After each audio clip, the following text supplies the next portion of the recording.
Mystic vibration numerology. ఒక date of బర్త్‌లో 1 ఎక్కువ ఉంటే ఏంటి? 2 ఎక్కువ ఉంటే ఏమిటి? 9 ఎక్కువ ఉంటే ఏంటి? ఇలాగ రకరకాల క్వెషన్స్ ఉన్నప్పుడు ఇంక దాని స్పెషల్ ఏముంటుందండి? దాని స్పెషల్ ఏముంటుంది? సరే, ఒక డేట్ ఆఫ్ బర్త్‌లో 1, 11, 2011 ఈ రోజున ఎంతమందైనా పుట్టొచ్చండి. కానీ 1, 11, 2011 ఎన్నున్నాయి చూడండి.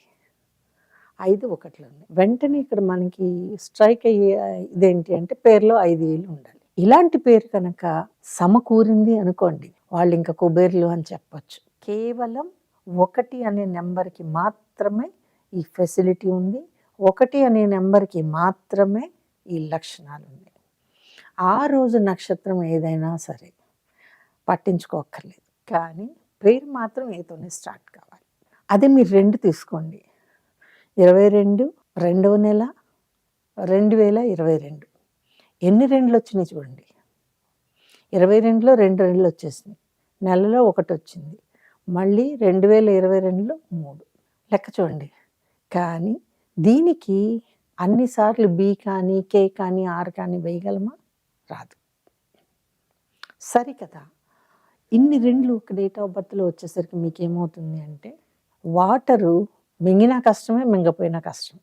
ఒంటి నిండా వాటర్ చేరిపోతూ ఉంటుందండి. ఇన్ని 2లు వచ్చేసరికి ఒంటి నిండా వాటర్ చేరిన తర్వాత అతి ముఖ్యమైన భాగాల చుట్టూ నీరు చేరకపోతే పర్వాలేదు, కానీ ఆ వాటర్ మీకు లివర్ చుట్టూను, హార్ట్ చుట్టూను, లేకపోతే బ్రెయిన్లోను చేరిందనుకోండి, చాలా పెద్ద ఇబ్బంది హెల్త్ పరంగా. సో 2లు ఎంత తక్కువ ఉంటే అంత మంచిది.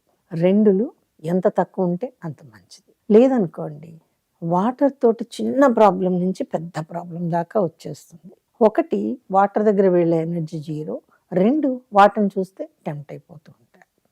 మనం చాలా సంఘటనలు పేపర్లోను, వాటిల్లోను, టీవీలోను చూస్తూనే ఉంటాం, చదువుతూనే ఉంటాం కదండి. నీరు అనేది ఒక పెద్ద శక్తి, పంచభూతాల్లో ఒకటి. మీరు ఒక గ్లాసులో నీళ్ళని హోల్డ్ చేయగలరు, ఒక కుండలో నీళ్లు హోల్డ్ చేయగలరు, ఒక ఇల్లు ఒక పెద్ద ట్యాంకులో నీళ్ళని హోల్డ్ చేయగలరు. అంతే తప్ప అంతకు మించి మనకు శక్తి లేదు, మనం హోల్డ్ కూడా చేయలేము.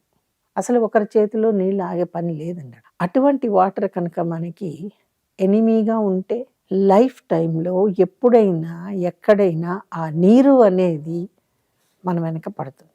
డిఫరెన్స్ చూడండి. 1 ఉంటే బ్రహ్మాండం అని అన్నాను, 2 ఎక్కువగా వద్దు అంటున్నాను. 3 కనుక ఒక డేట్ ఆఫ్ బర్త్లో 4 సార్లకి మించి కనుక వస్తే అసలు రాదండి. 23లో ఒక 3, మార్చి నెల 3 2 మీకు ఎప్పుడు వస్తుంది అనుకుంటే 2033లో ఒకసారి వస్తుంది డేట్ ఆఫ్ బర్త్. వీళ్ళు అపర చాణక్యులండి.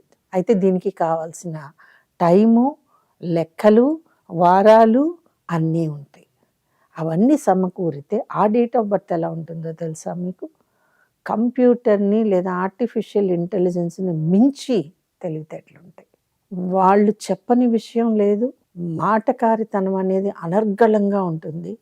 తెలివితేటలైతే దానికి అసలు మనం చెప్పలేమండి. ఐన్స్టీన్ అని మనం అంటున్నాం తప్ప దాన్ని మించి ఉంటారనమాట. 4 అనేది 2 సార్లు వస్తే చాలండి. 3 సార్లు వచ్చిందనుకోండి, వీళ్ళకి వాహనాలు, గృహాలు, భూమి ఎక్కువ ఉంటాయి.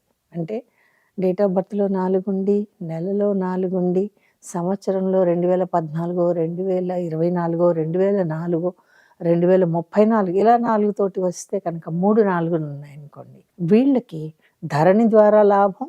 నెక్స్ట్ వాహనాలు, నెంబర్ ఆఫ్ ఇది అంటే ప్రభుత్వానికి సంబంధించిన ఏదైనా ఒక పదవిలో ఉండటం కానివ్వండి, ఒక పొజిషన్ ఉండటం కానివ్వండి, కావటం వల్ల వీళ్ళు వెహికల్స్ మీద కూడా ఆ 3 4లే పెట్టుకుంటూ వస్తారు. ఇది 4లు 3 ఉంటే మాత్రం బాగుంటుంది. 4 4లు అనేవి నాకు తెలిసి 4 4 2044 అబ్బో చాలా దూరం ఉందండి. వచ్చినప్పుడు చూద్దాం, ఎందుకంటే లెక్కలు వేయలేదు కాబట్టి. సో 5 మాత్రం 2 5లు ఉంటే చాలండి. ఒక 5 బ్రహ్మాండమైన ఎక్స్ట్రాడినరీ నెంబర్ అయితే కనుక 2 5లు చాలు, అంతకు మించి మనకు వద్దండి. 3 5లు 4 5లు ఇవేం చేస్తాయంటే లైఫ్లో ఎప్పుడో ఒకప్పుడు మనకి బ్రెయిన్‌కి సంబంధించిన డ్యామేజ్ కానివ్వండి, లేకపోతే పుట్టినప్పుడే జన్మించే సమయంలో నీళ్లు తాగేయటం వల్ల ఇబ్బంది కానివ్వండి, లేకపోతే ఆ బ్రెయిన్ చుట్టూ ఉండే పొరలో ఉండేటటువంటి నీరు లీకేజ్ అయిపోయి, లేకపోతే అక్కడ ఏదో ఒక ఇబ్బంది తలెత్తి ఆటిజం రావడం కానివ్వండి జరుగుతుంది. సో, నంబర్ ఆఫ్ 5 ఎక్కువ ఉంటే కనుక ఖచ్చితంగా బ్రెయిన్‌కి ఏదో ఒక ఇబ్బంది జరుగుతుంది. పుట్టే సమయంలో జరగకపోయినా 7 ఇయర్స్ వచ్చే వరకు ఆ సమయంలో వీళ్ళు కింద పడటం కానివ్వండి, ఆరెల్స్ ఏదో ఒకటి తగిలి ఆ 3 5లు తమ ప్రభావాన్ని 3 కూడా కాదండి, 2 5లు ఉన్నా కూడా అంతకు మించి వద్దు. ఉన్నప్పుడు మాత్రం ఈ ప్రాబ్లమ్ అయితే వస్తుంది. జనరల్‌గా 5లో ఉండేది మనకి నర్వస్ సిస్టమ్ ప్రాబ్లమ్సేనండి. ఎక్కడ లేని యాంగ్జైటీ ఉంటుంది వాళ్ళకి, ఎక్కడ లేని కోపం ఉంటుంది, ఎక్కడ లేని హైప్స్ ఉంటాయండి. హైపర్ మెంటాలిటీ వచ్చేస్తుంది. మరి వీటన్నిటికి రెమెడీస్ ఏంటి? ఒక్కొక్క మనిషికి ఒక్కొక్క టైంలో పుట్టినప్పుడు ఒక్కొక్క నెంబర్ ఎక్కువ ఉండటం వల్ల వచ్చే ప్రాబ్లమ్స్‌కి రెమెడీస్ అనేవి ఉంటాయండి. శ్రద్ధగా చేసుకోవాలి. రెమెడీ అనంగానే డబ్బు అని అనుకోవద్దండి. డబ్బు చాలా ఇంపార్టెంట్ రెమెడీలో. బట్ అది ఎంతవరకు వర్కౌట్ అయింది అనేది శ్రద్ధగా చేసుకోగలిగితే మనం ఖర్చు పెట్టిన డబ్బుకి తగిన ఫలితం అయితే వస్తుంది. మిగిలిన నెంబర్లు మనం ఇంకో వీడియోలో చెప్పుకుందాం. ఈ వీడియో కనుక మీకు నచ్చినట్లయితే లైక్ చేయండి, షేర్ చేయండి, మా ఛానల్‌ని సబ్స్క్రైబ్ చేయండి.